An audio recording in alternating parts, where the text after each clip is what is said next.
దేవుడు మనల్ని ఆయన సన్నిధికి నడిపించినందుకు మరొకసారి గట్టిగా దేవునికి స్తోత్రం చెప్దాం. హల్లెలూయా, హల్లెలూయా. ఆలస్యం చేయకుండా దేవుని వాక్యంలోనికి వెళ్ళిపోదాం. ఈ దినం ప్రత్యేకమైనటువంటి మాటలు ఏంటంటే, మనము ఆత్మీయంగా ఎదగడానికి, దేవుని రాకడ కొరకు సిద్ధపడడానికి ఏం చేయాలో అనేది లేఖనాల్లో నుండి నేను చూపిస్తున్న ప్రతి వాక్య భాగం కూడా చాలా ప్రాముఖ్యమైనది. 4-5 వాక్య భాగాలు చూపిస్తాను, 4-5 పాయింట్లుగా, సమయాన్ని బట్టి లేకపోతే 3 పాయింట్లు చెప్పినా కానీ ప్రతి పాయింట్ కూడా మన ఆత్మీయ ఎదుగుదల కొరకు, దేవుని రాకడ కొరకు మనల్ని మనం సిద్ధపరచుకోవడానికి అవి చాలా ప్రాముఖ్యమైనవి ప్రియ దేవుని బిడ్డలారా. ఎందుకంటే కడవరి దినాల్లో, అంచె దినాల్లో మనము జీవిస్తూ ఉన్నాము. దేవుని రాకడ బహు సమీపంగా ఉన్నది అని మనం ఈ ప్రపంచంలో జరుగుతున్నటువంటి సంఘటనలను బట్టి దేవుని రాకడ సమీపంగా ఉన్నదనే విషయాన్ని గ్రహించగలగాలి. లోకంలో ఉన్నవారు, క్రైస్తవేతరులు వారు దాన్ని గ్రహించలేరు, కానీ దేవుని బిడ్డలమైనటువంటి మనకి దేవుని వాక్యం ఏమని చెప్తుందంటే, మీరు కాలమును ఎరిగి నడుచుకోవాలని చెప్తుంది. కాలాన్ని ఎరగాలి. ఈ లోకంలో సంభవిస్తున్నటువంటి సంఘటనలు, ప్రకృతి విపత్తులు, జరుగుతున్న యుద్ధ సమాచారం, ప్రజల మధ్యలో ఏర్పడుతున్నటువంటి భిన్నమైనటువంటి క్రియలు మనము చూస్తూ ఉన్నప్పుడు దేవుని రాకడ సమీపంగా ఉన్నదని మనం గ్రహించాలి. దేవుని రాకడ సమీపంగా ఉన్నటువంటి ఈ సమయాల్లో ఆత్మీయ ఎదుగుదల కొరకు, ఆయన రాకడ సిద్ధపాటు కొరకు మనం ఏం చేయాలి అని కనుక మనం ఆలోచన చేస్తే, మొట్టమొదటి మాట హెబ్రీయులకు రాసిన పత్రిక 10వ అధ్యాయము 24-25 వచనాలు. కొందరు మానుకొనుచున్నట్టుగా సమాజముగా కూడుట మానక ఒకనినొకడు హెచ్చరించుచు, ఆ దినము సమీపించుట మీరు చూచిన కొలది మరీ ఎక్కువగా అలాగు చేయుచు, ప్రేమ చూపుటకును సత్కార్యములు చేయుటకును ఒకనినొకడు పురికొల్పవలనని ఆలోచింతము. దేవునికి స్తోత్రం. ఒక్క మాటలో ఈ 2 వచనాల నుండి చెప్పాలంటే, మన ఆత్మీయ ఎదుగుదల కొరకు, దేవుని రాకడ సిద్ధపాటు కొరకు మనం చేయవలసిన పని క్రమముగా దేవుని మందిరానికి రావాలి. సమాజముగా కూడుట మానకూడదు. జాగ్రత్తగా వినండి ప్రియ దేవుని బిడ్డలారా.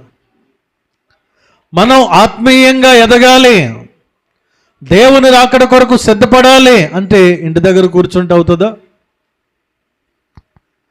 దేవుడు మందిరాన్ని ఎందుకు ఏర్పాటు చేశాడంటే, మనము ప్రతి వారము దేవుని మాటలు విని, ఆ మాటల చేత ఆత్మీయంగా మనం బలపరచబడాలి, దీవించబడాలి, ఆశీర్వదించబడాలి. పొద్దున లేస్తే సాయంత్రం వరకు ఈ పాప లోకములో మనం జీవిస్తూ ఉన్నాం. భయంకరమైన పాపపు ప్రేరేపణలు, ఆకర్షణలు గురి చేస్తున్నటువంటి ఈ లోకములో మనం జీవిస్తూ ఉన్నప్పుడు వాటి నుండి మనం తప్పించుకోవడానికి, వాటిలో మనం పడిపోకుండా మన శరీరాలను భద్రపరచుకోవడానికి, మనం ఆత్మీయంగా నిగ్రహ శక్తి కలిగి ఉండడానికి మనకేం కావాలి అంటే దేవుని సన్నిధి కావాలి. దేవుని సన్నిధిలో దేవుని వాక్యము ద్వారా మనం బలపరచబడాలి. దేవునికి స్తోత్రం. దేవుని వాక్యము మనకి వినిపించబడకపోతే, దేవుని వాక్యము మనల్ని గద్దించకపోతే, దేవుని వాక్యము ఏది పాపమో, ఏది శాపమో, ఏది వ్యసనమో అనేది మనకి తెలియచేయకపోతే మనం ఇంకా లోకములోనే ఉంటాం, ఇంకా పాపంలోనే ఉంటాం, ఇంకా వ్యసనాల్లోనే ఉంటాం, ఇంకా ఆకర్షణలోనే జీవిస్తాం. కనుక దేవుని మందిరానికి రావడం వలన మనలో ఉన్నటువంటి లోకపు ఆలోచనలను, తలంపులను, ఆకర్షణలను విడిచిపెట్టుకోవడానికి, సరిదిద్దుకోవడానికి దేవుడు వాక్యము చేత మనల్ని హెచ్చరిస్తాడు. గనుక క్రమముగా సమాజముగా కూడుట మానక అని చెప్తా ఉన్నాడు. సమాజముగా కూడుట మానకూడదు ప్రియ దేవుని బిడ్డలారా. నీకు నాకు పెద్ద పెద్ద ఉద్యోగాలు ఉన్నాయి, 20,000 30,000 సంపాదించేస్తున్నాం. కనుక మనం ఒక ఆదివారం దేవుని మందిరానికి కూడా రావడానికి కూడా ఇబ్బందిగా కనబడుతుంది మనకి. అయితే దావీదేమని చెప్తున్నాడంటే, నేను చిరకాలము యెహోవా మందిరములో నివాసం చేసేదను. హల్లెలూయా. ఎప్పుడు అంటున్నాడు? అప్పుడప్పుడు నేను దేవుని మందిరంలో నివాసం చేస్తానంటున్నాడు. నేను చిరకాలము యెహోవా మందిరములో నివాసం చేస్తాను. ఎవరో ఇశ్రాయేలీయులకు రాజుగా ఉన్నటువంటి వ్యక్తి, పోనీ రాజుగా కాదు, వేరొక కోణంలో మనం చూస్తే గొర్రెలు కాపరిగా ఉన్నటువంటి వ్యక్తి, గొర్రెలు కాచుకునే టైంలో చూసినా, లేకపోతే ఇశ్రాయేలీయులకు రాజుగా ఉన్న సమయంలో చూసినా, దావీదు యొక్క ఉద్దేశము, దావీదు యొక్క కోరిక, దావీదు యొక్క హృదయవాంఛ ఏంటంటే, నేను దేవుని సన్నిధిలో గడపాలి, చిరకాలము, బ్రతుకున్నంత కాలము. పోనీ అంత సమయం మనం ఉండక్కర్లేదు, కనీసం వారంలో ఒక 2 గంటలైనా దేవుని సన్నిధిలో గడపడానికి మనము సమయాన్ని వెచ్చించకపోతే మనం ఎలాగా ఆత్మీయంగా ఎదుగుతాం? ఎలాగ ఆయన రాకడ కొరకు మనము సిద్ధపరచబడతాం? ప్రియ దేవుని బిడ్డలారా, కనుక మొట్టమొదటి మాట ఏంటంటే, సమాజముగా కూడుట మానకూడదు. అక్కడ ఇంకొక మాట చెప్తున్నాడు, కూడుట మానక ఒకరినొకడు హెచ్చరించుకోవాలంట. ఏమని హెచ్చరించుకోవాలి? ఏమని హెచ్చరించుకోవాలి అంటే, దేవుని మందిరానికి మానుతూ ఉంటే, ఎవరైనా ఒకరు మానేస్తుంటే కనుక వెళ్తున్న వారు ఏమని చెప్పాలి? రండి, ఉంటుంది కాళ్ళ నొప్పులు, ఒళ్ళు నొప్పులు, జ్వరం ఏదొచ్చినా దేవుని సన్నిధికి వస్తే దేవుడు బాగు చేస్తాడు, దేవుడు స్వస్థపరుస్తాడు, దేవుడు ఆరోగ్యాన్ని ఇస్తాడు, దేవుడు ఆ తలపోటును తీసేస్తాడు, ఆ కాళ్ళ నొప్పులు తీసేస్తాడు. దేవుని మందిరానికి రండి, అలాగే కూర్చుని ఉండొద్దు అని ఏం చేయాలి? వారిని పురుకొల్పాలి, ఒకరినొకరు హెచ్చరించుకోవాలి, పురుకొల్పాలి. ప్రియ దేవుని బిడ్డలారా, అంతేగాని నువ్వు మానేస్తున్నావా, అయితే నేను కూడా మానేస్తాను, నువ్వు వెళ్ళవా, అయితే నేను కూడా వెళ్ళను, అమ్మ నువ్వు వెళ్ళవైతే నేను కూడా మానేస్తాను. ఇలాగా ఒకరిని బట్టి ఒకరు నీరసించిపోయి దేవుని మందిరాన్ని విడిచిపెట్టడము మనకెంత మాత్రము క్షేమము కాదు, ఆశీర్వాదకరం అంతకంటే కాదు. ప్రియ దేవుని బిడ్డలారా, ఈరోజు దేవుడు మనతో మాట్లాడుతున్న ఈ మాటలు మన మనస్సున ఉంచుకుందాం. ఆ దినము సమీపించుట మీరు చూసిన కొలది మరి ఎక్కువగా ఇలా చేయాలంట.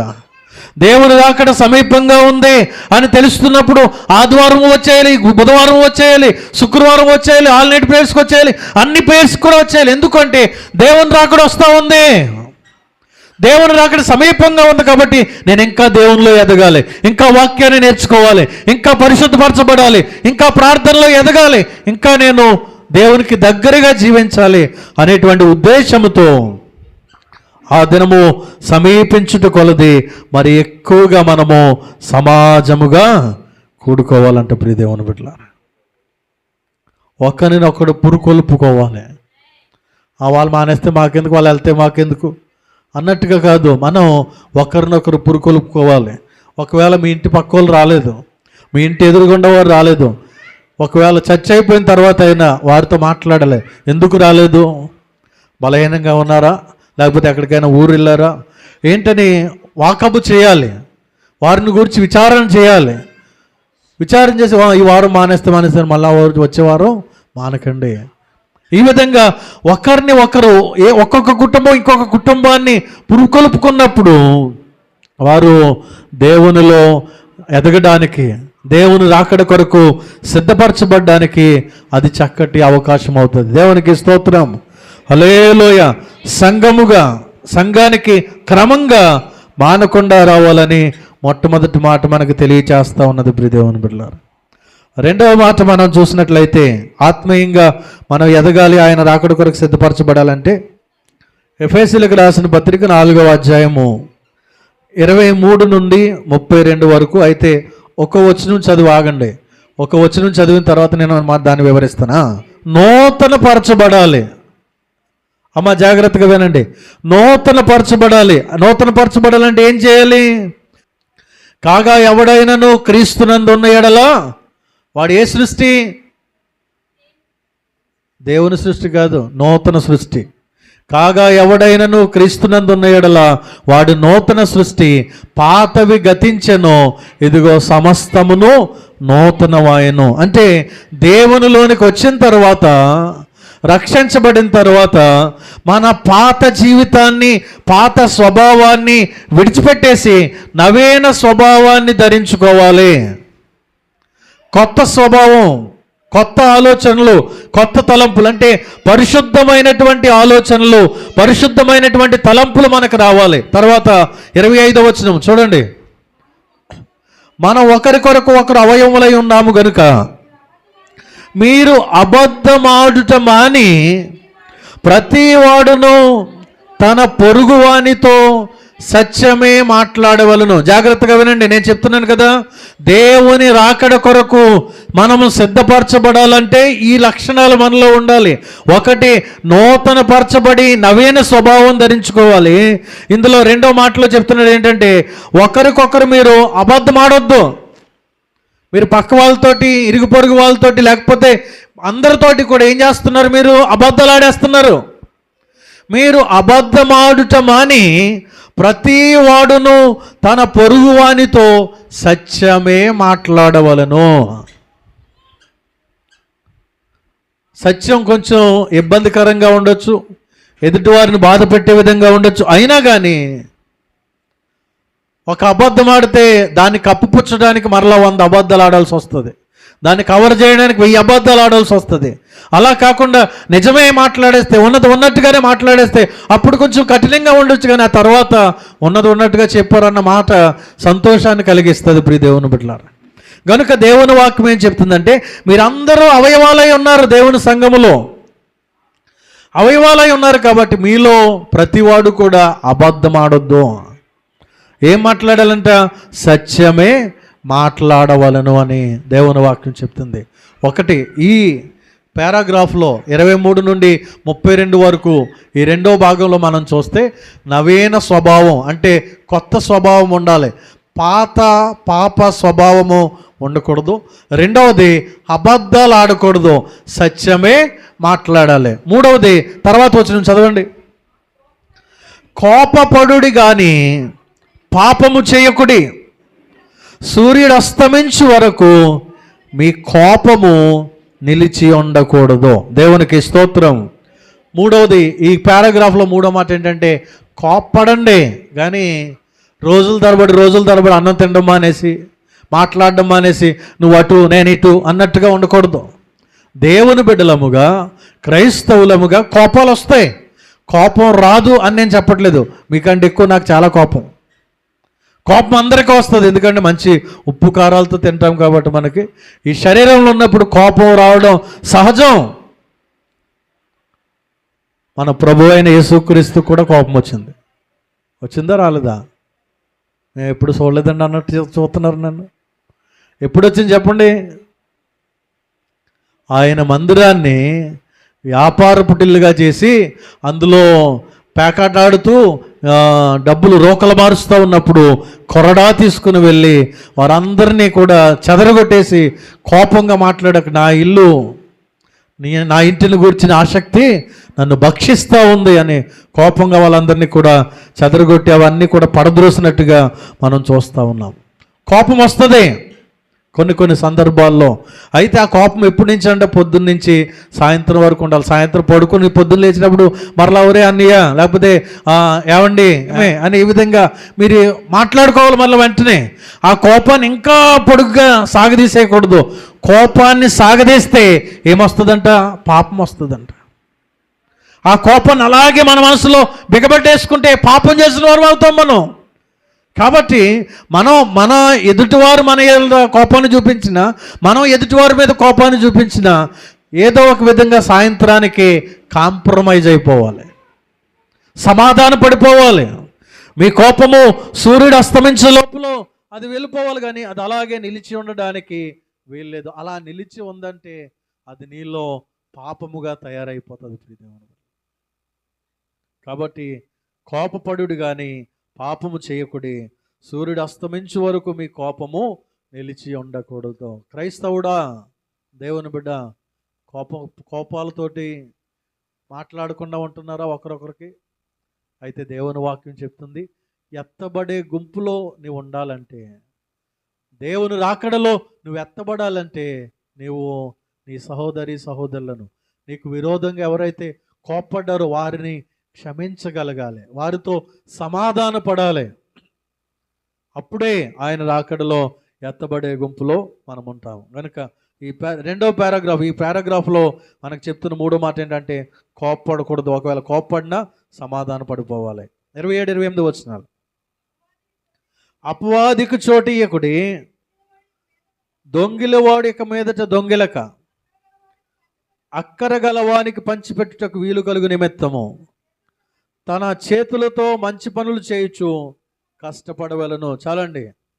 నాలుగో మాట, ఈ రెండవ లేఖన భాగంలో నాలుగో మాట ఏంటంటే అపవాదికి చోటు ఇవ్వద్దు. ఒకవేళ ఇప్పటి వరకు దొంగతనాలు చేస్తున్నవారు ఏం చేయాలంటే ఇక మీదట దొంగతనాలు చేయక, అక్కర గలవానికి, ఎవరైతే అవసరతల్లో ఉన్నారో వారికి పంచిపెట్టే విధంగా తమ చేతులతో మంచి పనులు చేయాలి. ఎవరైతే దొంగ పనులు చేస్తూ ఉన్నారో ఆ లక్షణాలు మానేయండి. మీరు ఆత్మీయంగా ఎదగాలి, దేవుని రాకడ కొరకు సిద్ధపడాలి, ఆయన రాకడలో ఎత్తబడాలి అంటే ఆ దొంగ పనులు మానేయాలి, సాతాను పనులు మానేయాలి, అపవాదు చేసేటువంటి పనులు మానేసి మంచి పనులు చేయడానికి నేర్చుకోవాలి, కష్టపడాలని దేవుని వాక్యము తెలియచేస్తూ ఉంది. ప్రియ దేవుని బిడ్డలారా, మనందరం మంచి పనులు చేస్తున్నాం. దేవునికి స్తోత్రం చెప్పండి. అంతేనా? చేస్తున్నామా? దొంగ పనులు చేస్తున్నామా? ఒకవేళ దొంగ పనులు చేస్తుంటే కనుక దొంగిలవాడు ఇక మీదట దొంగిలక అని దేవుని వాక్యం చెప్తుంది. ఈరోజు దేవుడు చెప్తున్నాడు, ఇంకా నువ్వు దొంగిలించొద్దు. ఏం చేయాలంటే నువ్వు తన చేతులతో మంచి పని చేయుటకు కష్టపడవలెను. మంచి పనులు చేయడానికి కష్టపడాలని దేవుని వాక్యము తెలియచేస్తుంది.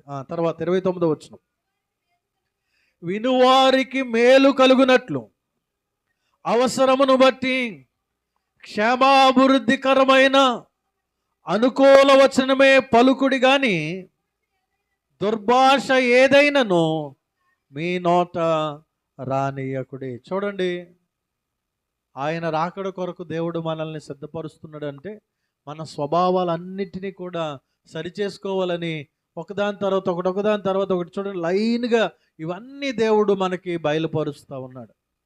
ఒకటే ఏమని చెప్పాడు? పాత స్వభావాన్ని విడిచిపెట్టేయండి, నవీన స్వభావాన్ని ధరించుకోండి. మీలో అబద్ధాలు ఆడొద్దు, ఇంకా మీరు సత్యాన్నే పలకండి. కోప్పడొద్దు, మీరు అందరితో సమాధానంగా ఉండండి. ఇంకేమని చెప్తున్నాడు? దొంగిలించొద్దు, మీరు మంచి పనులు చేయడం మొదలు పెట్టండి అని చెప్పాడు. ఇక్కడ ఏమని చెప్తున్నాడంటే వినువారికి మేలు కలుగునట్టు అవసరాన్ని బట్టి క్షేమాభివృద్ధికరమైన అనుకూల వచనమే పలుకుడి కానీ దుర్భాష ఏదైనాను మీ నోట రానియకుడి. అంటే వినేవారికి మనం మన మాట సహాయం చేయాలి, వారికి మేలు కలుగునట్టుగా, వారికి ఉపయోగకరమైన మంచి సలహాలు సూచనలు మనం ఇవ్వాలి. కానీ ఎదుటివారు నాశనం అయిపోవాలన్నట్టుగా మనం సలహాలు ఇవ్వకూడదు. ప్రియ దేవుని బిడ్డ, ఎదుటివారు పాడైపోవాలన్నట్టుగా మనం మాట్లాడకూడదు. వారి అవసరతను బట్టి, వారి పరిస్థితిని బట్టి వారికి క్షేమాభివృద్ధికరమైన అనుకూల మాటలు మనం మాట్లాడాలి, కానీ ప్రతికూలమైన మాటలు మనం మాట్లాడకూడదు. మరి ముఖ్యంగా దేవుని బిడ్డలంగా మనం అలా మాట్లాడకూడదంట. దుర్భాష ఏదైనా కూడా మీ నోట రానియకుడి. దుర్భాషలు, వినలేనటువంటి మాటలు, భయంకరమైనటువంటి మాటలు మన నోట రానియకూడదు. ప్రియ దేవుని బిడ్డలారా, మన మాటను బట్టి ఎదుటివారు ఆదరించబడాలి, మన మాటను బట్టి ఎదుటివారు బలపరచబడాలి, మన మాటను బట్టి ఎదుటివారు ప్రోత్సహించబడాలి, వారు ఇంకనూ పురుకొల్పబడాలి. అంతేగాని ఆ మాటను బట్టి బాధపడిపోకూడదు, ఆ మాటను బట్టి కృంగిపోకూడదు, ఆ మాటను బట్టి విసిగిపోకూడదు. ఆ విధంగా మన మాటలు మన నోట నుండి రాకూడదు. ప్రియ దేవుని, అనుకూలమైన వచనం, సందర్భానుసారంగా, సమయానుకూలంగా, వాళ్ళకి అనుకూలమైన సహాయం చేసేటువంటి మంచి మాటలే మన నోట రావాలి. దేవునికి స్తోత్రం. తర్వాత వచనం, దేవుని పరిశుద్ధాత్మను దుఃఖపరచుకుడి, విమోచన దినము వరకు ఆయన యందు మీరు ముద్రింపబడి ఉన్నారు. దేవునికి స్తోత్రం. పరిశుద్ధాత్మను దుఃఖపరచుకుడి. ఎప్పుడు పరిశుద్ధాత్ముడు దుఃఖపడతాడు, బాధపడతాడు అంటే ఆయన మందిరానికి మనం రాకపోయేసరికి ఆయన దుఃఖపడతాడు. ఎందుకంటే దేవుని యొక్క రాకడ వరకు, యేసుక్రీస్తు యొక్క రెండవ రాకడ కొరకు మనందరినీ కూడా సంఘానికి నడిపిస్తూ, సంఘంలో మనల్ని నడిపిస్తున్నటువంటిది ఏంటనంటే పరిశుద్ధాత్మ దేవుడు మనల్ని నడిపిస్తున్నాడు. తండ్రి అయిన దేవుడు కుమారుడైన యేసుక్రీస్తుని సిలువ వేయడం ద్వారా, ఆయన మరణించి తిరిగి లేచడం ద్వారా యేసుక్రీస్తు యొక్క పని అక్కడితో అయిపోయింది. ఆ రోజు నుండి పరిశుద్ధాత్మ పనిచేస్తూ ఉన్నాడు. సంఘాలలో పరిశుద్ధాత్ముడు పనిచేస్తూ ఉన్నాడు. ఆ సంఘాల్లో పరిశుద్ధాత్ముడు పనిచేస్తున్నప్పుడు మనందరినీ కూడా ఆయన మందిరానికి వెళ్ళాలి. ఈరోజు ఆదివారం ఆయన మందిరంలో గడపాలి. ఆయన మనకు ఆలోచన కలిగిస్తాడు, ప్రేరేపణ కలిగిస్తాడు, మన మనసులో ఆ తలంపు పుట్టిస్తాడు. అయినా కూడా మొండిగా టీవీ దగ్గరే కూర్చొని, మొండుగా ఏదో వండుకొని తినేయాలని ఇంటి దగ్గరే ఉండిపోతే పరిశుద్ధాత్ముడు దుఃఖపడతాడు. అయ్యో నా కుమార్తె నా సన్నిధి కంటే కూడా టీవీలకి సమయం ఇచ్చింది, నా సన్నిధి కంటే తినడానికి సమయం ఇచ్చింది, నా సన్నిధి కంటే ఫంక్షన్లకు సమయం ఇచ్చింది, నా సన్నిధి కంటే ప్రయాణాలకు ఎక్కువ సమయం ఇచ్చిందని పరిశుద్ధాత్ముడు దుఃఖపడతాడు. ప్రియదేవుని బిడ్డలారా, ఆయన రాకడ కొరకు సంఘాన్ని సిద్ధపరిచేది, సంఘాన్ని ఆయుత్తపరిచేది ఎవరు అంటే పరిశుద్ధాత్ముడు. కనుక ఆ పరిశుద్ధాత్ముని మనము దుఃఖపరచకూడదు అని దేవుని వాక్యము తెలియచేస్తా ఉన్నది. ప్రియ దేవుని బిడ్డ, 31వ వచనం, సమస్తమైన ద్వేషము, కోపము, క్రోధము, అల్లరి, దూషణ, సకలమైన దుష్టత్వము మీరు విసర్జించుడే. దేవునికి స్తోత్రం. హల్లెలూయా. ఈ స్వభావాలన్నీ కూడా ద్వేషము, కోపము, క్రోధము, అల్లరి, దూషణ, సకలమైన దుష్టత్వము మీరు విసర్జించేయాలంటే విడిచిపెట్టేయాలి. ఈ లక్షణాలు ఏమి మనలో ఉండడానికి వీల్లేదు. ప్రియ దేవుని బిడ్డలారా, క్రమంగా పరిశుద్ధాత్ముడు మనతో మాట్లాడుతూ ఉన్నాడు. వాటన్నిటినీ విడిచిపెట్టేసి ఏం చేయాలంట? 32వ వచనంలో, ఒక్కని ఎడల ఒకడు దయ కలిగి కరుణా హృదయులై క్రీస్తునందు దేవుడు మిమ్మును క్షమించిన ప్రకారము మీరును ఒకరినొకరు క్షమించుడి. దేవునికి స్తోత్రం. హల్లెలూయా. ఆత్మీయంగా మనం ఎదగడానికి, ఆయన రాకడ కొరకు మనం సిద్ధపరచబడ్డానికి ఎఫెసీయులకు రాసిన పత్రికలో నుండి పౌలు గారు మనకు బోధిస్తున్నటువంటి చక్కని విషయాలు మనం జాగ్రత్తగా మన మనస్సులో ఉంచుకోవాలి. నవీన స్వభావాన్ని ధరించుకోవాలి. పాత స్వభావాన్ని విడిచిపెట్టేయండి అమ్మా. రక్షించబడక ముందు, బాప్తీసం తీసుకోక ముందు. ఇంకొక మాట నేను చెప్తున్నాను, ఈ రోజు వరకు నువ్వు ఎలా అయినా జీవించావు, ఈ రోజు నుండి అయినా కనీసం ఈ 2024 9వ నెల 1వ తారీఖు మొదటి ఆదివారం రోజున దేవుడు మాట్లాడుతున్న ఈ రోజు నుండి అయినా నీ పాత స్వభావాలను విడిచిపెట్టేసి, మీ పాత స్వభావాన్ని విడిచిపెట్టి నవీన స్వభావం అంటే ఆత్మ సంబంధమైన స్వభావం కలిగి జీవించండి. ఈ రోజు వరకు అబద్ధాలు ఆడేశారు, కానీ ఇక నుండైనా, ఈ రోజు నుండైనా అబద్ధాలు ఆడకుండా సత్యాన్నే పలకండి, నిజమే మాట్లాడండి. మూడవది, కోప్పడిపోయి రోజులు మాట్లాడుకోకుండా ఉండిపోతున్నారు మీ కుటుంబాల్లో మీరే. కానీ ఈ రోజు నుండైనా మార్పు చెందండి. ఆ కోపాన్ని, ద్వేషాన్ని విడిచిపెట్టేయండి.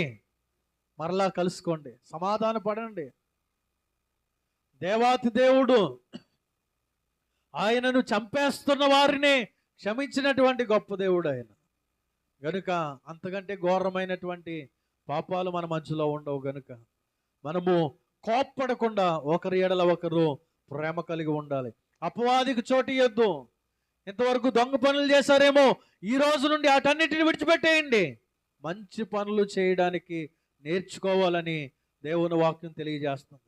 వినేవారిని బాధ పెట్టే విధంగా మాట్లాడుతూ ఉన్నారేమో ఇప్పటి వరకు. ఎదుటివారి హృదయాలు గాయపడే విధంగా దుర్భాషలు మీ నోటంట వచ్చాయేమో. ఆయన రాకడలో ఎత్తబడాలంటే గనక, ఆత్మీయంగా ఎదగాలంటే గనక దుర్భాష ఏది మీ నోట రానియకుండా వినేవారికి క్షేమాభివృద్ధి కలుగు నిమిత్తము అనుకూలమైన మంచి మాటలే మీ నోట రానియండి. దేవునికి స్తోత్రం. హల్లెలూయా. పరిశుద్ధాత్మని దుఃఖపరిచారు వారంలో, ఒక వారం వచ్చి 4 వారాలు మానేసి. అలా కాకుండా ప్రతి వారము మానకుండా వచ్చి పరిశుద్ధాత్మునికి సంతోషం కలిగే విధంగా దేవుని మందిరంలో మనం గడుపుతాం.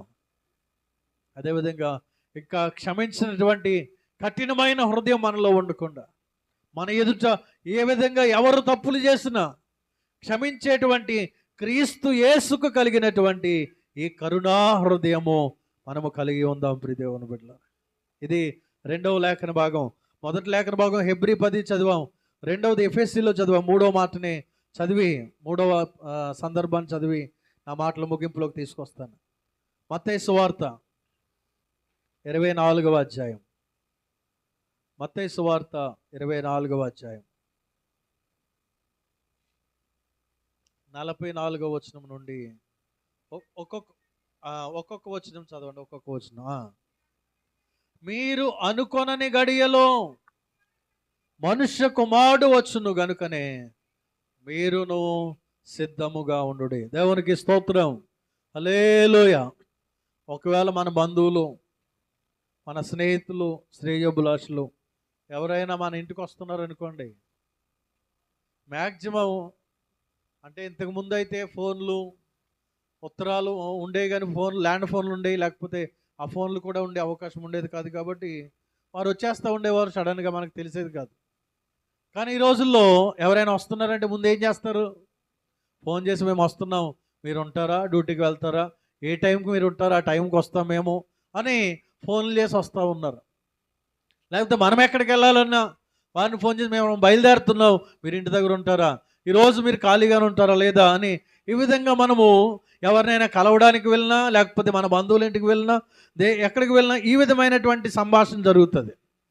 అయితే దేవుని రాకడ ఏ విధంగా ఉంటుందంటే, మీరు అనుకొనని గడియలో, అంటే ఇక్కడ కూడి అంటున్నటువంటి మీతో సహా నేను కూడా మనకి తెలియనటువంటి గడియలో, మనం అనుకోలేనటువంటి గడియలో ఆయన రాకడ ఉంటుంది. దేవునికి స్తోత్రం. ఆయన 1 గంట తర్వాత వస్తాడా, 1 రోజు తర్వాత వస్తాడా, నెల తర్వాత వస్తాడా, సంవత్సరం తర్వాత వస్తాడా, 100 సంవత్సరాల తర్వాత వస్తాడా అనేది ఎవరికి తెలీదు. ఆయన ఏ గడియలో వస్తాడో మీరు అనుకోలేరు, ఆ గడియలో ఆయన వస్తాడు. కాబట్టి మీరు ఏం చేయాలంట? సిద్ధంగా ఉండండి. దేవునికి స్తోత్రం. ఈరోజు దేవుని వాక్యము మనకి చెప్తున్న మాట ఏంటంటే, ప్రియా దేవుని బిడ్డ, క్రైస్తవుడా, సహోదరి, సహోదరుడా, దేవుని వాక్యం ఏమని చెప్తుందంటే, మీరు సిద్ధంగా ఉండండి. మీరు అనుకోనని గడియలో ఆయన వస్తాడు. మనందరూ అనుకున్న సమయంలో ఆయన రాడు. ఎదుటివారికి సహాయం చేసేటువంటి గుణం, అక్కడ మనం ఇందాక చదివినటువంటి ఎఫెసీలో పంచిపెట్టేటువంటి మంచి మనస్సు మనకు ఉండాలి ప్రియ దేవుని బిడ్డ. దొంగిలించే మనస్సు కాదు, కానీ పంచిపెట్టే మనస్సు మనం కలిగి ఉండాలని దేవుని వాక్యం తెలియచేస్తూ ఉంది. ఆయన ఏ గడియలో వచ్చినా, ఈ రోజు వచ్చినా, సంవత్సరం తర్వాత వచ్చినా, మనం మాత్రం పరిశుద్ధంగా ఆయన రాకడలో ఎత్తబడడానికి సిద్ధముగా ఉండాలి. సిద్ధముగా ఉండాలంటే ఎఫెసీలో చదివినటువంటివన్నీ కూడా మనలో అలవరుచుకోవాలి. నూతన స్వభావం, నిజాన్ని పలకడం, కోప్పడకుండా ఉండడం, అందరితో సమాధానంగా ఉండడం, మనం మంచి పనులు చేయడం, పరిశుద్ధాత్మను దుఃఖపరచకుండా ఉండడం, క్షమించేటువంటి మనస్సు కలిగి ఉండడం, ఇవన్నీ కూడా మన నోట దుర్భాషలు రాకుండా ఉండడం, ఇవన్నీ మనం చేసినప్పుడు ఆయన ఎప్పుడు వచ్చినా ఎత్తబడతాము అనేటువంటి దృఢమైనటువంటి నిశ్చయత, స్థిరమైనటువంటి నమ్మకం మనలో ఉంటుంది ప్రియ దేవుని బిడ్డలారా. ఈరోజు ఇక్కడ కూడి ఉన్నటువంటి మనం ఒకవేళ గుండెల మీద చేసుకుని ఇప్పుడే గనక యేసయ్య వస్తే ఎత్తబడేటువంటి జీవితం మనలో ఉందా? ఆ స్వభావం మనలో ఉందా? అంటే లోపల నుండి ఇలా చేయవేసుకున్నప్పుడు లోపల నుంచి ఒక స్వరం, నీలో ఇంకా లోపాలు ఉన్నాయి, నీలో ఇంకా పాపం ఉంది, నువ్వు ఇంకా ఎత్తబడే గుంపులో ఉండవు అని చెప్తుంటే గనక సరి చేసుకోవాల్సినటువంటి అవసరత మనలో ఉన్నది. మీరు అనుకోనని గడియలో మనిషి కుమారుడు వచ్చును గనుక మీరేం చేయాలి? మనము సిద్ధముగా ఉండాలి. చూడండి ఇంకా 48వ వచనంలో, అయితే దుష్టుడైన ఒక దాసుడు నా యజమానుడు ఆలస్యం చేయుచున్నాడని తన మనస్సులో అనుకొని తన తోడి దాసులను కొట్ట మొదలుపెట్టి త్రాగుబోతులతో తినుతూ తాగుచూ నుండి ఆ దాసుడు కనిపెట్టని దినములో వాడు అనుకొనని గడియలోను వాని యజమానుడు వచ్చి వానిని నరికించి వేషధారులతో కూడా వానిని పాలు నియమించును. దేవునికి స్తోత్రం. హల్లెలూయా. సిద్ధపాటు లేనటువంటి దాసుడు, సిద్ధపడినటువంటి దాసుడు ఇందులో కనబడుతున్నారు. సిద్ధపాటు కలిగినటువంటి దాసుడు ఆ యజమానుడు ఎప్పుడొచ్చినా కూడా ఆతిథ్యం ఇవ్వడానికి సిద్ధంగా ఉన్నాడు. ఆయన పొద్దున్న వచ్చినా పెడతాను, మధ్యాహ్నం వచ్చినా పెడతాను, 3ంటికి వచ్చినా పెడతాను, 6ంటికి వచ్చినా, 9ంటికి వచ్చినా, అర్ధరాత్రి వచ్చినా పెడతాను. అంత సిద్ధంగా ఉన్నాడు ఒక దాసుడు. ఇంకొక దాసుడు ఏం చేస్తున్నాడంట? ఆ చెడ్డ దాసుడు ఏం చేస్తున్నాడు చూడండి. నా యజమానుడు ఆలస్యం చేస్తున్నాడని తన మనసులో అనుకొని ఏం చేస్తున్నాడంట? ఇంకా తన తోడి దాసులతోటి త్రాగుబోతులతోటి తింటూ తాగుతూ ఉన్నాడు. ఈరోజు చాలామంది రక్షించబడిన వారే, బాప్తిసం తీసుకున్న వారే, దేవుని పరిచర్యలో, దేవుని సంఘములో మంచి క్రైస్తవులుగా జీవించిన వారే ఎందుకు తొట్టిల్లిపోతున్నారంటే ఆయన రాకడ ఆలస్యం అవుతా ఉంది కాబట్టి ఆయన అప్పుడే వస్తాడేంటి, ఇంకా ఎంజాయ్ చేయకుండా, ఇంకా లైఫ్ని ఆనందాలు అనుభవించకుండా ఇప్పుడే పరిశుద్ధంగా ఉండడం ఎందుకు? మన కంటికి కనబడేటువంటి ఆకర్షణలు అన్నీ అనుభవించుదాం, మనసులకు నచ్చినవన్నీ కూడా తిందాం, తాగుదామని ఎవడు అనుకుంటున్నాడు అంటే చెడ్డ దాసుడు అనుకుంటున్నాడు. తన యజమానుడు ఆలస్యం చేస్తున్నాడని తన మనసులో అనుకుంటున్నటువంటి ఆయన అప్పుడే రాళ్లే, ఆయన వచ్చినప్పుడు మారదాంలే, ఆయన వచ్చినప్పుడు సిద్ధపడదాంలే, ఆయన వచ్చినప్పుడు ఈ వ్యసనాలు విడిచిపెట్టేద్దాంలే, ఆయన వచ్చినప్పుడు మానకుండా మందిరానికి వెళ్దాంలే, ఆయన వచ్చినప్పుడు మంచి మాటలు మాట్లాడదాంలే, అప్పటి వరకు తిట్టేద్దాం, అప్పటి వరకు తాగేద్దాం, అప్పటి వరకు తిరిగేద్దాం, అప్పటి వరకు మనకి ఇష్టం వచ్చినట్టు మనం చేసేద్దాం అనుకుంటున్నాడు. అయితే అటువంటి వారికి ఏం జరుగుతుందంటే ఆయన వచ్చి ఏం చేస్తాడంట?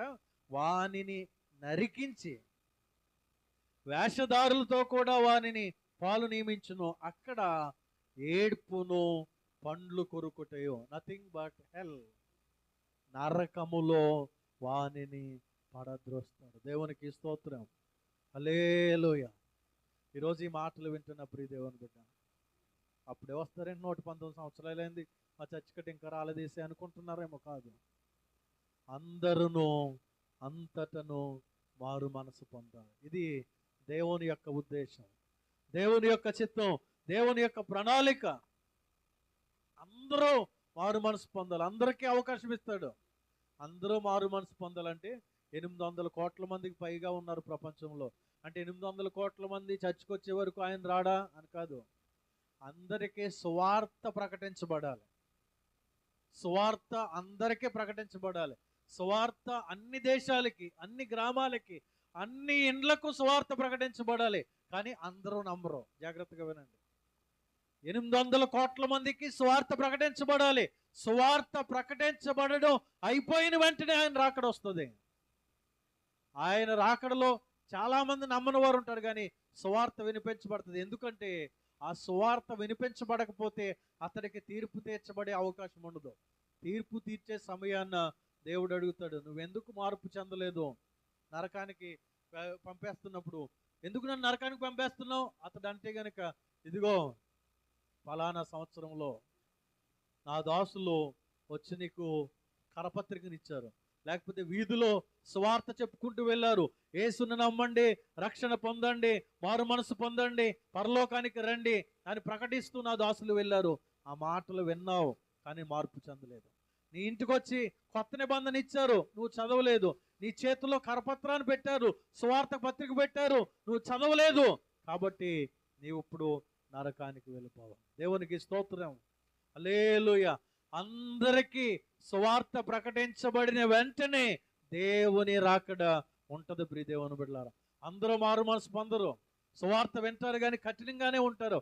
ఈ రోజుకి మన గ్రామంలో కూడా ఎంతో మందికి సువార్త వెళ్ళింది, కానీ ఇంకా మారు మనసు పొందని వారు అనేకులు ఉన్నారు మన పేటలో కూడా. దేవుడు అవకాశం ఇస్తాడు, సమయం ఇస్తాడు. ఆ లోపుగా వారు మనసు పొందకపోతే, రక్షణ పొందకపోతే, ఆయన యొద్దకు రాకపోతే, ఆ వ్యసనాలను విడవకపోతే, పాపాన్ని విడవకపోతే వారికి వచ్చేటువంటి ప్రతిఫలం ఏడుపు పండ్లు కొరుకుట ఉండే భయంకరమైన పరిస్థితి. దేవుని బిడ్డ, సహోదరి సహోదరుడు, ఆత్మీయంగా మనం ఎదగడానికి, ఆయన రాకడ కొరకు మనల్ని మనం సిద్ధపరచుకోవడానికి దేవుడు మనకి నేర్పిస్తున్నటువంటి లేఖనాలు దేవుని బిడ్డలారా, క్రమముగా మానక దేవుని మందిరానికి రావాలి. రెండవది, మన స్వభావాలన్నిటినీ, పాపపు లక్షణాలన్నిటినీ విడిచిపెట్టేయాలి. ఆయన ఎప్పుడు వస్తాడో, ఈరోజే వస్తాడు అన్నట్టుగానే సిద్ధపాటు జీవితం, పరిశుద్ధమైన జీవితం మనము కలిగి ఉండాలి. ప్రియం గలతీలకు రాసిన పత్రిక 5వ అధ్యాయం 16వ వచనాన్ని చదువు.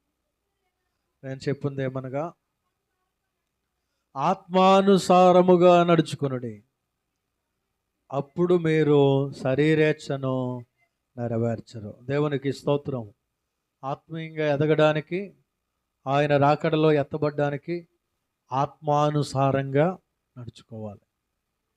అంటే ఆత్మ సంబంధమైన వాటికి ఎక్కువ ప్రాధాన్యతనివ్వాలి, శరీర సంబంధమైన వాటికి ప్రాధాన్యతనివ్వకూడదు. ప్రియ దేవుని బిడ్డలారా, ఆత్మ సంబంధమైన వాటికి ప్రాధాన్యతనిచ్చి ఆత్మానుసారముగా మనం నడుచుకోవాలి. ఆత్మానుసారంగా నడుచుకున్నప్పుడు, అమ్మ జాగ్రత్తగా వినండి, ముగిస్తాను, అయిపోయింది. ఆత్మానుసారంగా నడుచుకోవడం అంటే వాక్యము, ప్రార్థన, పాటలు, దేవుని సన్నిధి. వాక్యము, పాటలు, ప్రార్థన, దేవుని సన్నిధి, ఇవే మన తలంపులు, మన ఆలోచన అయి ఉండాలి. వాక్యము చేత మన హృదయం నింపబడితే, ప్రార్థన చేత మన జీవితం మరల్చబడితే, దేవుని సన్నిధికి ఆ రెండు మనల్ని నడిపిస్తాయి. దేవుని వాక్యము, ప్రార్థన మనల్ని దేవుని సన్నిధికి నడిపిస్తాయి. అలా దేవుని సన్నిధికి నడిపించబడడం ద్వారా ఆత్మానుసారంగా మనం జీవిస్తాం.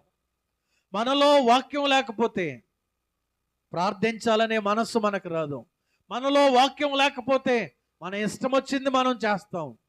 మనలో వాక్యం లేకపోతే పాపం చేయడానికి, పాపపు ఆలోచనలు మన మనస్సులోనికి రావడానికి అవకాశం ఇస్తాం. ఎందుకంటే మన వాక్యం, మన హృదయము వాక్యముతో నింపబడలేదు అంటే లోకాశలతోనో, లోకపు మాటలతోనో, పాపముతోనో నింపబడింది అని అర్థం. నువ్వు ప్రార్థన చేయలేకపోతున్నావు, వాక్యం చదవలేకపోతున్నావు అంటే నీ హృదయములో అపవాదికి చోటిచ్చావు. నీ హృదయములో అపవాదికి చోటిచ్చావు కాబట్టి నువ్వు ప్రార్థన చేయలేకపోతున్నావు, వాక్యం చదవలేకపోతున్నావు, ఆత్మానుసారంగా నడవలేకపోతున్నావు. ప్రార్థించాలనే ఆలోచన వస్తున్నా నీ హృదయంలో అపవాదికి చోటిచ్చావు కనుక పడుకోమని చెప్తాడు. నీ హృదయంలో అపవాదికి చోటు ఉంది కాబట్టి మరి నీ మనస్సు తిప్పేస్తాడు. ప్రార్థన దగ్గర నుంచి మరలా ఎవరో వస్తారు, ఏదో ఆలోచనలో, ఏదో పనిలో పడిపోతావు. ప్రార్థించాలనే ఆలోచనే వెళ్ళిపోతుంది.